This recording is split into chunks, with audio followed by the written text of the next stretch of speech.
Comrades, thank you for coming on to this abruptly called pop-up that we are doing now. I am Omali Yeshitela, chairman of the African People's Socialist Party. I'm leader of the Uhuru movement and the International African Revolution. I want to say that this meeting, this pop-up, this discussion has been prompted by the ongoing death of the crisis of this social system that has revealed itself in a most definitive fashion with the verdict that has just come in, finding the former president of the United States, Donald John Trump, guilty on 34 charges in Manhattan. It is an extraordinary moment that we're looking at. And the outcome of this verdict is hard to predict.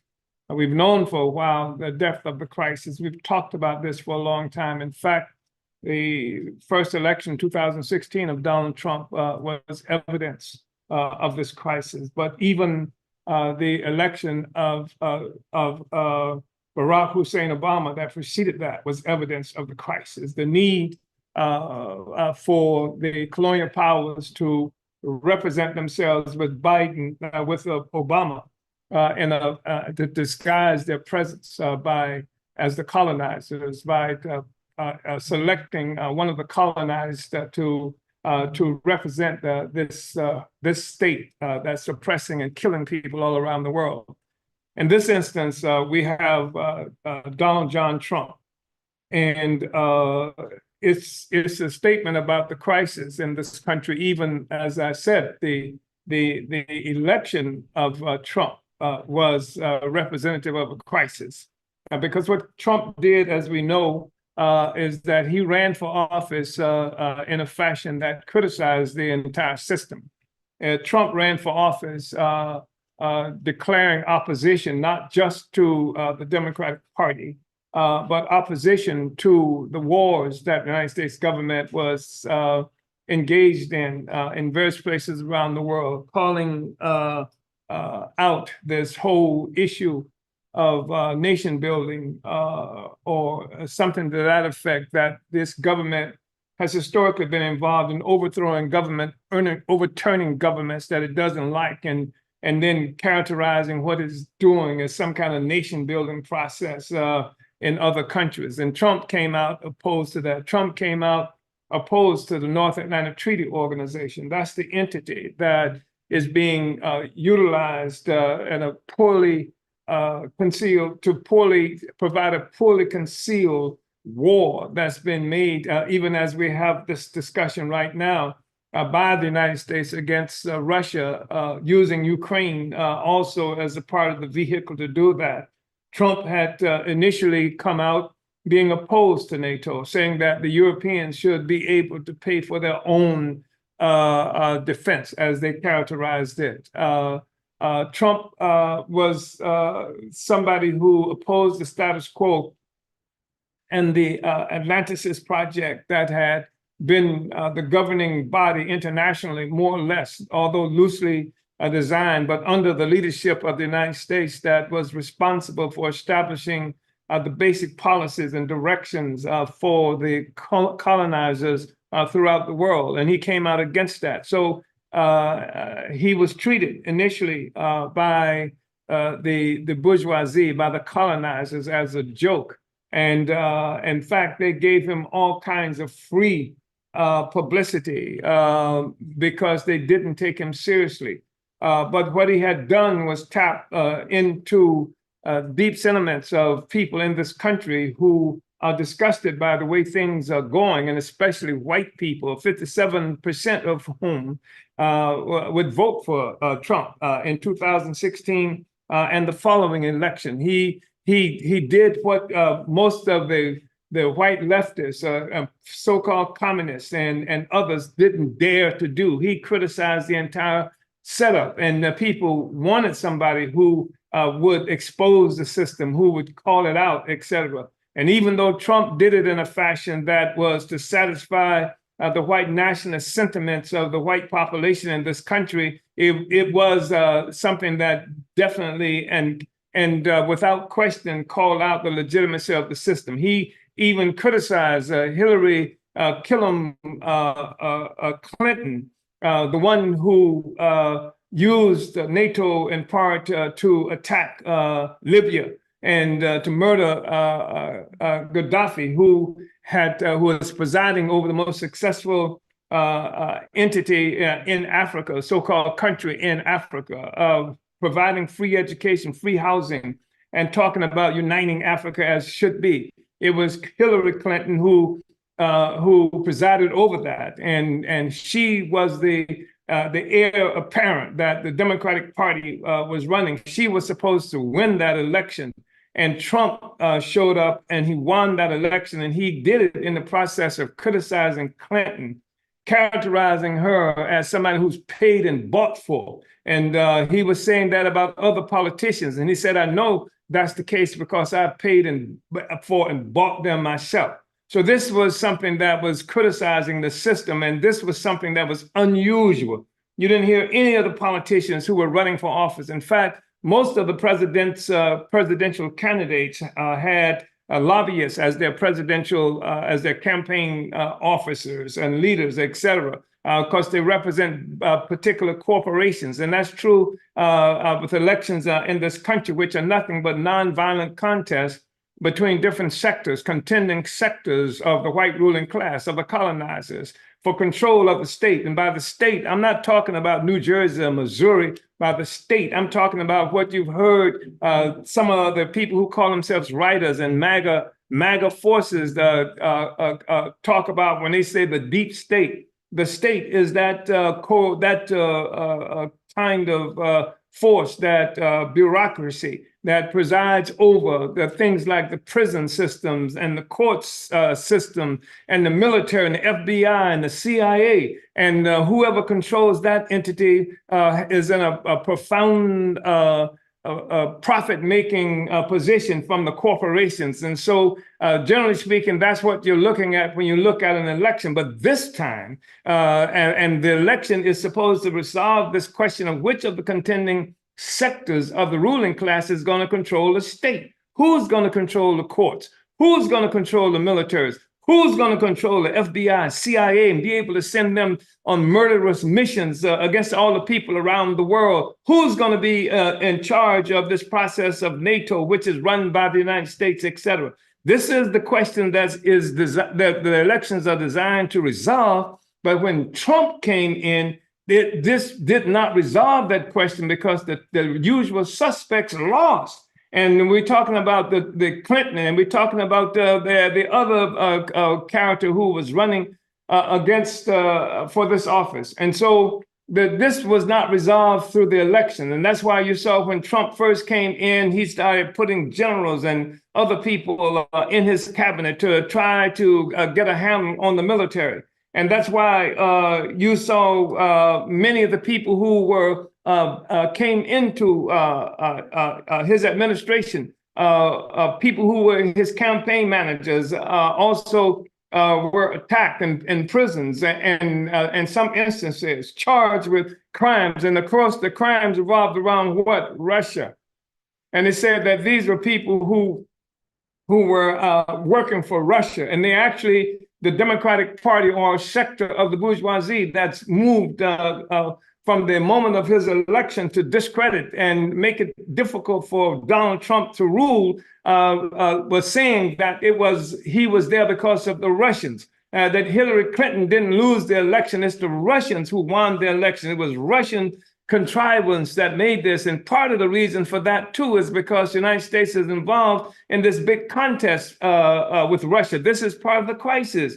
It's facing a contest with Russia, with China, where the United States has, for the longest period, been able to dominate most of the world, especially since the 1940s, with the emergence of the Atlantic Group, with the emergence of the North Atlantic Treaty Organization that came out of that process, with the emergence of the United Nations that came out of that process, with the emergence of the World Trade Organizations and things like that, that established all the rules, economic and political rules that govern the world. This is what came out of that process in that period. And then they lost this election, and Trump won this election. And this was a crisis that they have been fighting to overcome since that time. And so now Trump, you had a situation where Trump, people he brought into his administration were accused of working for Russia. A general was the case of somebody who was his campaign manager, accused of working for Russia. And then Trump made some statement in one of his postings about how calling on Russia to send the information that Hillary Clinton was locked on Hillary Clinton's computer about stuff that she had done. And this, they said, is evidence that Trump was really working for the Russians. And so a casual statement like that, which was something that they used and they pumped up, etc. So the whole thing was Russia. And this is a means that they're trying to use, and we're trying to use to discredit the Trump presidency, to make it impossible, if possible, for him to be able to govern.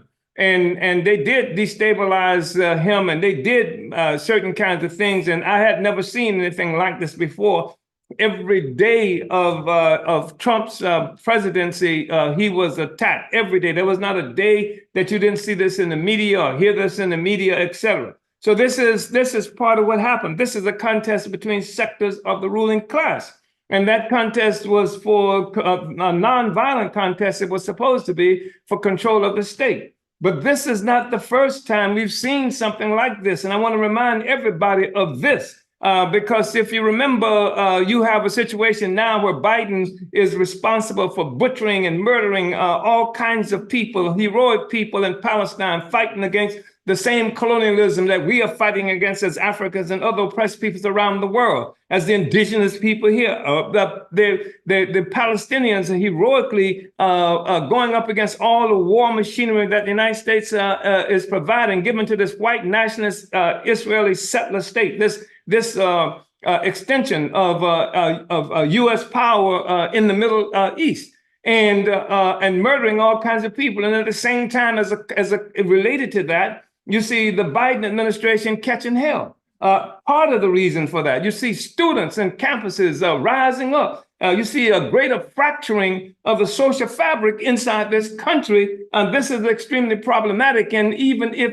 as we see Biden using the power of the state to participate in this election in an unveiled kind of way that everybody can see that clearly, and this is something that goes against the grain, against the whole historical narrative they've created about the wonderful democracy in the United States, where the military and these forces do not participate, where the state does not participate in the elections, that the people make their choices and that's it. And the state sort of stands aside as this neutral arbiter of the process, but it doesn't get involved in saying who's going to become the president. That's the line that they put forth in the past. Of course, we know it's not true. If that were true, they wouldn't have been bombing our churches and things like that when we were trying to get people registered and voting, et cetera. And I wouldn't be facing 15-year prison sentence today because we ran for office. But that was the line.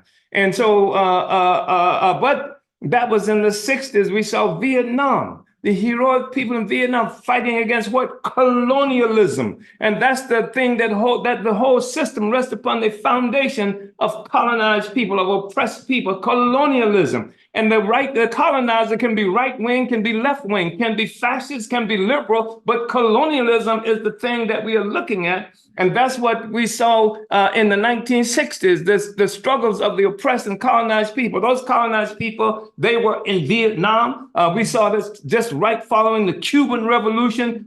We saw in South Africa, people were rising up all over the Americas. People were rising up. Che Guevara was calling for 2-3 mini Vietnams. People everywhere were fighting against colonialism. And this caused the crisis in this country, and Black Panthers and Black Power and JOMO and these forces were fighting against colonialism right here. In fact, they had to bring back to the United States airborne troops to Detroit from Vietnam. They had to bring them into New Jersey from Vietnam because the colonizers were rising up all over the world. They were rising up in Vietnam. They were rising up in this country. And so this is not new, what we're seeing. The crisis was such that the U.S. government killed the president. You remember John Fitzgerald Kennedy, and it was revolving around these same contradictions we're looking at now, the colonialism and the question of African people. This is why some Africans mistakenly believe that Kennedy was our friend, because they assumed that they killed him because of his support for Black people. No, Kennedy had a particular different position as a colonizer on Vietnam and how the Vietnamese War should be fought. Not that it shouldn't be fought, not that the people in Vietnam should be free. He's the one who designed a new form of warfare that was similar to a guerrilla war. He's the one who created the Green Berets. He designed the uniform of the Green Berets and what have you, special forces who would fight against colonized people. That's what he did. And he was in such a situation to try to stabilize things in this country that he did try to utilize, just as Biden has utilized the Black vote and other votes in order to, because up until recently, it was very difficult for a Democrat to win the presidency. So Kennedy was able to do that, but he had to do that by creating a new kind of coalition that engaged, that brought Black people into it. That was one of the reasons the civil rights movement and things like that was necessary for him. And so we saw this happen then. We saw assassinations. We saw the murder of Malcolm X. We saw the murder of Fred Hampton. We saw a mass imprisonment of our forces. We saw the assassination of the co-founder of the African People's Socialist Party came out of that same process, even as they were fighting against the people in Vietnam. So this is not new, this crisis that we're looking at, and we should remember that. Don't get caught up by thinking that this is a new crisis. It's the same crisis born from a colonial mode of production.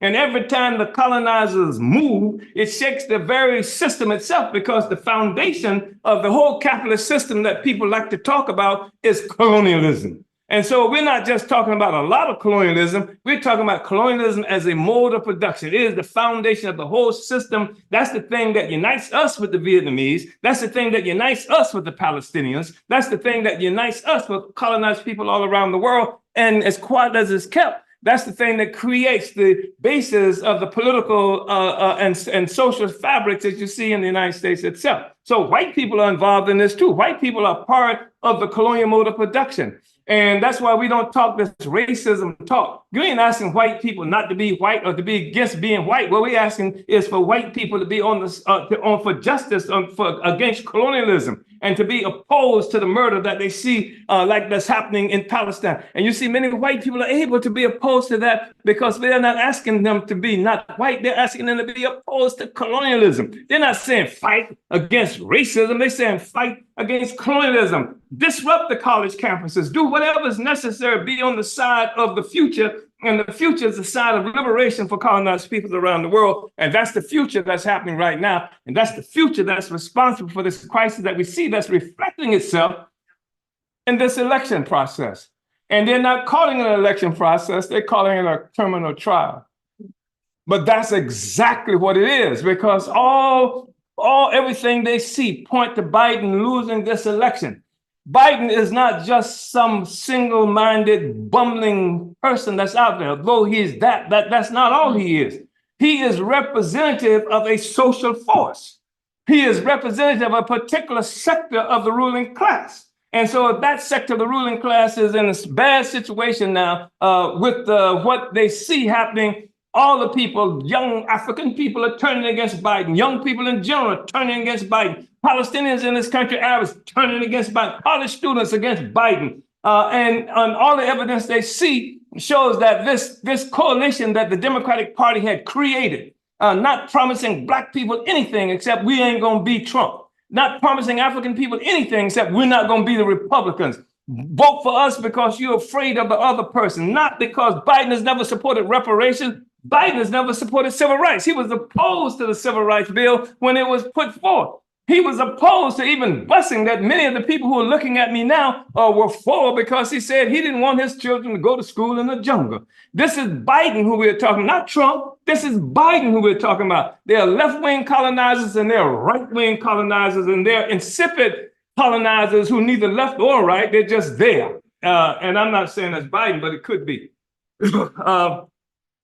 So I think that's really important for us to understand when we see what's happened. This is a critical moment. There's no telling what's going to be the outcome of this verdict that just passed today. What we do know for sure is that the American public, and when I say American, I'm talking about white people, even though there are Negroes who consider themselves Americans, et cetera, some people are smart enough. Even I heard Biden even once make the statement about Black people and Americans, talking to people about people in this country. And that's the smartest thing he ever said accidentally. So I think it's really important for us to see the depth of this crisis, to understand the depth of this crisis. There's no telling where this thing is going to go. We don't even know where it's going to go before nightfall, just in terms of people extremely upset and how the society is split. The American society is split. And how, if you remember, even after January 6th, how the American people almost overthrew the damn government. That was the Americans. Those were not Russians. Those were Americans who were looking like Spider-Man, climbing the walls of the Capitol. Those were Americans, because of the depth of the split, the crisis inside this country that they cannot contain. And so what they do instead is that they use one sector as trying to get the Africans and others to come with it in its fight against its opponent. And the other sector is doing the same thing. You got Trump going to the Bronx, talking about speaking to Black people. Trump saying all these Black people support him. And there may be people who support him, but they support Biden. Why the hell not? If you got to support a colonizer, pick your choice. You understand? And so you've got Biden. And this is really disingenuous about Biden, because, Biden didn't support reparations, never had support reparations. Biden pretends that we're all Americans, et cetera, on the one hand. Biden is the one who had not too long ago a so-called Africa-U.S. summit, where he summoned all the heads of state, as they characterize themselves, in Africa to come meet with him, where he promised he was going to give them some pittance. And then he talked about how the problem in America, we know there have been some problems, et cetera, and that talked about the original sin. The original sin he talked about of enslavement. Why would he tell Africans that who is coming from the continent? Because Biden is a Pan-Africanist. He doesn't want you to be an African internationalist, but he'll be a Pan-Africanist. He recognizes that you love Africa. He recognized that this relationship, this history between us and Africa. And that's why he just had the president of Kenya, Ruto, who was just now with the so-called Kenyan-U.S. summit. Now he's going to have a summit with a leader from Kenya. And why was he having a summit with a leader from Kenya? Well, one thing is because they're using Kenya because they can't show their white faces in Haiti, because Haiti dusted them, has a history of defeating every white colonizer who's ever set foot there. The first successful workers' revolution, the first successful slave rebellion on earth happened right there in Haiti, and they still haven't been able to control Haiti, starving Haiti, isolating Haiti, economic quarantines of Haiti, and Haiti is still there. Haiti is still fighting back. And so now they're trying to get somebody to go into Haiti, and they can't show their white faces in Haiti. Biden definitely ain't going, and I know he ain't going to send Jill. So what we have is that what Biden has done, he's using Kenya to go to send military forces, Black people, to fight against Black people in Haiti. Nothing but puppet neo-colonial forces. Biden is doing this, not Trump. This is Biden. And then when he does it, his forces who support him, like the New York Times and the Washington Post and most of the media, they're saying that one reason he did it is because he's trying to deal with his plummeting poll of in African communities. And the assumption is that when Black people see Biden meeting with a Black leader from Kenya, that somehow they're going to say that man is all right. Yeah. So Biden don't want you to have this connection. That's why he's trying to put me in prison forever. But he wants to have that connection so he can give direction to Black people, whether on the continent of Africa or here. And he is in this contest with Trump for who is going to provide leadership for African people. And some people are stumped by this. And some people make the error of thinking that because Trump, you don't like Trump because Trump has a nasty mouth and he's a predator. And he says he's a predator. And Trump is a predator and doesn't say he's a predator, but you know he's a predator based on what he's done. Every struggle, every movement that we've seen ignited in the last period of time has been because of Biden's policy, Biden's cost. Biden put 100,000 policemen in this country using William Jefferson Clinton, Hillary, the butcher's husband, as the vehicle to do that when he was the president.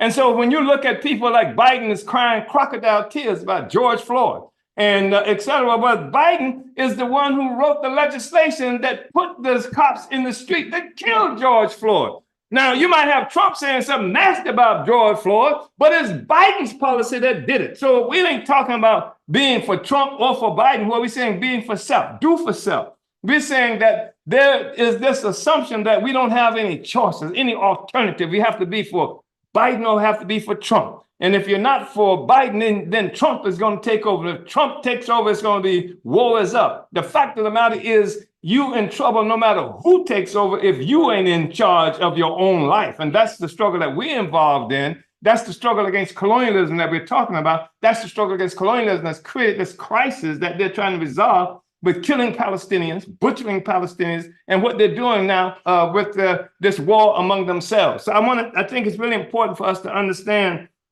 some of these things. Now let's look at what they've found Trump guilty on 34 counts. Yep. And look who they use as the prosecutor in this case. Al Braggs, Alvin Bragg, a Negro, a Black man. They put him in charge of this. We're talking about how they're playing politics with African people. So it's Bragg who's doing that. Who is the one who is responsible for the prosecution of Trump in Georgia because of so-called, election improprieties? Fannie Willis is her name or something like that. She is a Negro. She is an African. In fact, her first name is Fannie Swahili. And so now there are all of these people in this situation that split between the white folks, and it's not evenly split because the majority of the white people are down with Trump.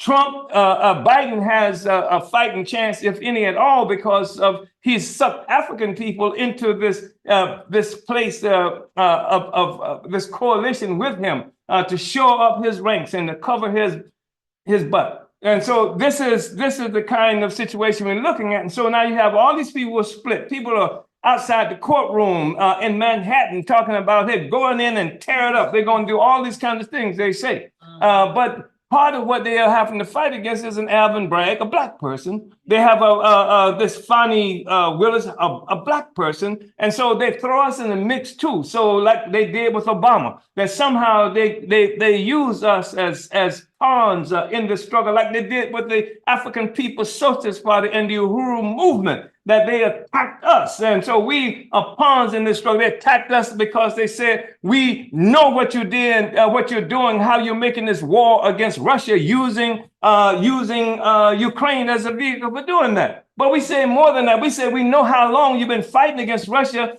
You've been fighting against Russia for more than 100 years. We said we know why you did that, because Russia was on the side of the struggle against colonialism. That in 1917, when the Russian Revolution happened, shortly after it happened, and it happened in part because the whole white world was organizing to redivide the world, to redivide Black people, to redivide all these people that they were controlling around the world. And Lenin and the Russian revolutionaries said they didn't want to participate in that. They refused to participate in that. And so that was one of the factors. It was the struggle against colonialism that brought Russia into significance. And in 1918, right after the success of the Russian Revolution on the side of the colonized, Russia was invaded by all the colonizer powers, including Japan and the United States. That's when it started. And since that time, we've seen this ongoing aggression with Russia, and even the NATO was created for the purpose of crushing Russia, containing Russia, if you will. So it's an ongoing struggle, and we're smart enough to know it, and we're smart enough to say it. We say, don't be sucked into this process that they have, where they are fighting against to maintain colonialism, and they want to use us as a pawn. And that's why they attack us. And let me tell you this is a really important moment in history. And I know I'm saying a lot here, but the charges against Trump, 34 charges, and they had to go through all kinds of legal shenanigans and contortions to do this. I mean, Trump did some of the stuff, and maybe all of the stuff they said he did. But the reason they are charging him, the basis for this is that he was supposed to pay $130,000 to some woman to cover up the fact that he had sex with her in 2016. That's pretty expensive. But that's what he's supposed to have done. And so now they want to make that election interference. Mm-hmm. Yeah. I mean, and so that's a hell of a length that you have to go to come up with a charge against somebody. And that's not unusual. The whole thing, so much of this revolves around the electoral process. Yeah. They're attacking us because of elections. When I say us, I'm talking about the African People's Socialist Party and the Uhuru movement. They're attacking us because of election. We ran for office in 2017, 2019 in St. Petersburg, Florida, not St. Petersburg, Russia. We ran for office. We ran for the first time in history, we put reparations on the ballot. And guess what? Who came out and joined? It's a local election in St. Petersburg, Florida, and Obama came out and endorsed our opponent because we were talking about reparations. We were talking about reversing gentrification there. And Obama, for the first time ever, involved himself in a local election. And then what he started, Biden has been in the process of completing with this ridiculous charge that because we ran for office. Obama didn't say that. He just came out and supported the other people. He supported the white people who we were fighting against, who were dominating, controlling our community, and starving our people. That's what Obama came out and supported. Now Biden says that we're working for the Russians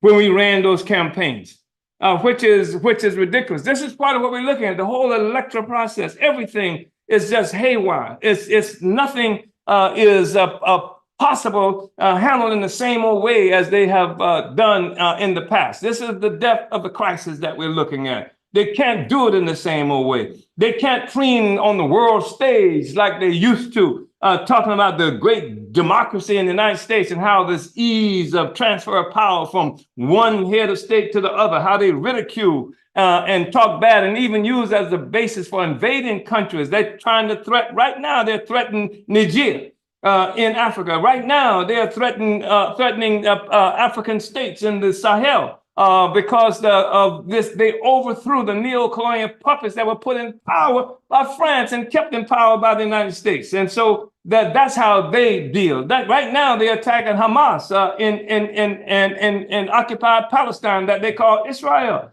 because Hamas won an election. That's how they came into power. They don't believe in elections. They just believe in having power. They believe in you can elect if you do what we want you to do. They're the boss.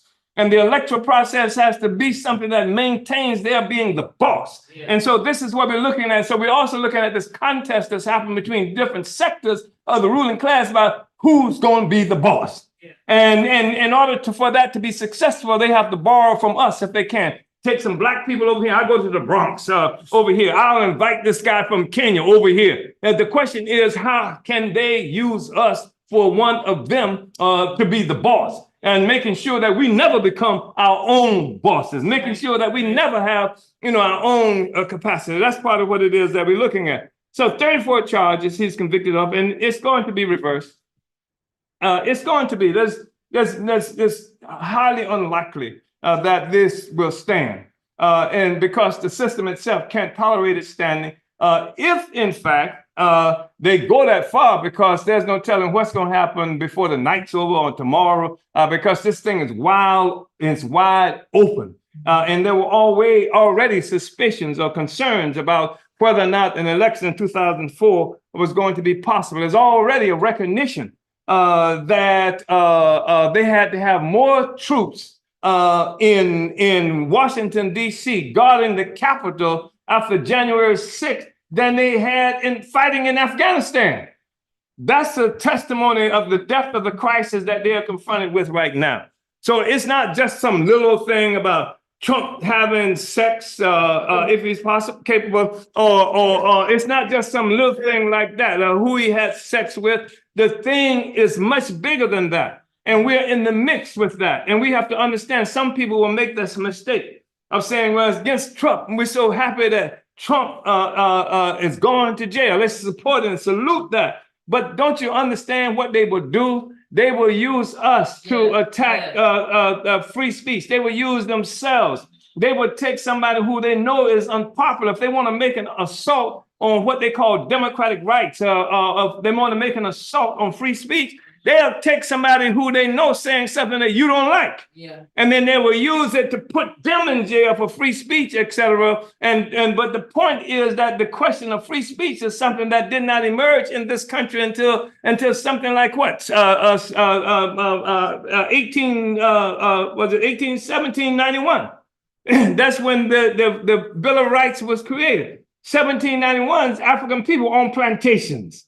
We didn't have no rights, and there was no pretext that we had rights. And up until, and even as late as 1857, the Supreme Court of the United States, the one that this guy flying the flag upside down, and when he can't get a ride in his buddy's RV, $250,000 RV, this same Supreme Court ruled that black men had no rights, that white people had to respect. The Supreme Court did that. And so we didn't have any rights when the First Amendment was put forward. It wasn't for me. It wasn't for any of us. It was for white people who were trying to make sure they didn't go through the same old thing that they had just left in Europe. The same old thing where the divine right of kings settled everything, and there were no rights, etc. So they created rights for themselves. But they created rights for themselves on stolen indigenous land. They had to kill so many indigenous. The indigenous people still locked in concentration camps that they call reservations. Leonard Peltier has been a political prisoner and locked up for something like 50 years right now inside this country. This is an indigenous man who's now in pain, suffering, etc. in prison in Coleman there in Florida. So this is what we are talking about, etc. That wasn't for us. And so don't make any mistake. They've been forced to act like we have rights. If we had the rights with the Bill of Rights, with the Constitution, there wouldn't have to be a Civil Rights Bill. Right. There wouldn't have to be a Voting Rights Act. Right. None of that stuff would have had to happen. It happened because we don't have rights, and we've never had those rights. And everybody who lives in the black community knows exactly what I'm talking about. All the Mexicans know what I'm talking about. They've been put in cages, their children at the southern border and whatever. That's colonialism that's doing that. And so this notion of somehow having free speech, et cetera, what we got is each other. The power of the people, that's the thing that we have to rely on and not be putting our assumptions that the Democrats or the Republicans are going to save us or solve our problem. I understand something like 20% of Africans are polling favorably toward Trump, which is the highest that's ever happened for a Republican, I guess, since Abraham Lincoln freed us, quote unquote. But the thing is that we are our own liberators. We have to, that's what ZANU, the Zimbabwe African National Union, put forth a long time ago, fighting against some of the same garbage that we fight against now around who has agency. Do we have agency? Do we need Russians to tell us that we oppress? Do we need Russians to tell us that we want reparations? Do we need Russians to tell us that this law that were created by the United Nations in 1948 prohibiting the crime of genocide, preventing the crime of genocide? Do we need Russians to tell us this? I don't even know if Russians have ever had to catch as much hell trying to vote as black people have. I don't know if Russians saw their churches bombed, their children killed, their leaders assassinated like we have in this country. Talking about Russia? What the hell? I mean, we are looking at a contradiction that's born of the colonial mode of production. That's what we're suffering from. I want to say a couple other things. And I think that as soon, by the way, as the verdict was read, that guilty for Trump, President Joseph Biden went to X and with a fundraising call. Send some money. Send some money. I'm making a fundraising call too right now. Send some money. Go to handsoffuhuru.org. Send some money. Because this campaign that we're involved in, this crisis of the social system is deep and profound. And the response to that is most sharply revealed in the African People's Socialist Party, the Uhuru movement, and the Hands Off Uhuru campaign that's uniting colonized people from throughout this country and much of the world, trying to move this process forward, and also trying to keep me and the Uhuru Three Penny Hess and Jesse Never out of prison, because they intend to put me in prison for life. That's what it is. They want to take me out because we are organizing Africans and other peoples around the country and around the world. Notice this, that the United States for the first time in history has a black man who is head of the Department of Defense, as they call it. General Lloyd Austin. They have, for the first time in history, they made a Negro, the Marine Corps, a four-star general. Never happened in the 246-year history of the Marine Corps. They made an African, gave him a fourth star, and then put him in charge of Africa Command, to control black people on the continent of Africa and to be able to defend what they consider their interests in both from China and from Russia in Africa. And at the first time in the history of the United States, they put an African a general from the Air Force, and they made him the chairman of the Joint Chiefs of Staff. That's the highest ranking military force in this country. So now we're looking at a situation where the whole face of the U.S. military is black. And that tells you what they want to use this military for, what they intend to use it for. And that says also something about why they would attack us, because the African People's Socialist Party, for the first time since Garvey, has given unity to the struggle of African people throughout the world in Africa. That's why, because we are in Nigeria, because we are in Swaziland, because we are in Namibia, because we are in Ghana, because we're in various places there, and we're in the Caribbean, and we're in France, and we're in England, and we have presence in places like Belgium and Sweden, etc. They don't want that. And they don't want us to have any agency because the whole thing is falling apart. The crisis is deep for the social system. As I said, it's deep because it rests upon a foundation of colonialism. You know that. And I want you to remember that, because your white friends are going to tell us that we're not supposed to be fighting against colonialism. We're supposed to be fighting against fascism. And fascism, what is fascism except when you see the colonial contradiction begin to intrude in some ways on white people, when the question of whether they can vote, whether they will be punished, whether they will be beaten down like we always are as colonized people, when that intrudes into their existence, then they say what we got to do is not fight against colonialism, which is against all of the left and the right colonizers, but to fight against these they characterize as fascism, fight against the sector of the colonizers that we are fighting against. It's the same thing of using us, like Trump and Biden, given an opportunity, the Democrats, the Republicans, this sector of the bourgeoisie, that sector of the bourgeoisie, manipulating us to be this place or the other place in a fashion that satisfies their interests. So I want to say that.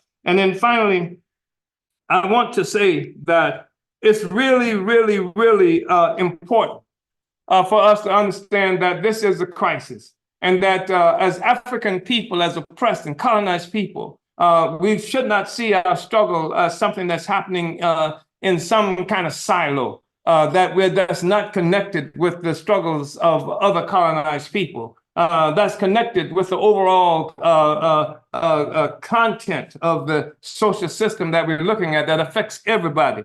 And even as we're having this discussion, even as people are looking at the trial and Trump and what's going to happen with Trump, Joseph Biden just gave permission to Ukrainians to use American weapons to attack inside Russia. Inside Russia. And so, all of this stuff, we're looking at what's happened to us. as the party? What's happening to us as a movement? What's happening to the African liberation movement is that the party has broken us out of these narrow constraints against racism and stuff like that and placed us in a situation where we can fight for our own interests under the leadership of the African working class that represents all of Africa, all of African people, wherever we are located.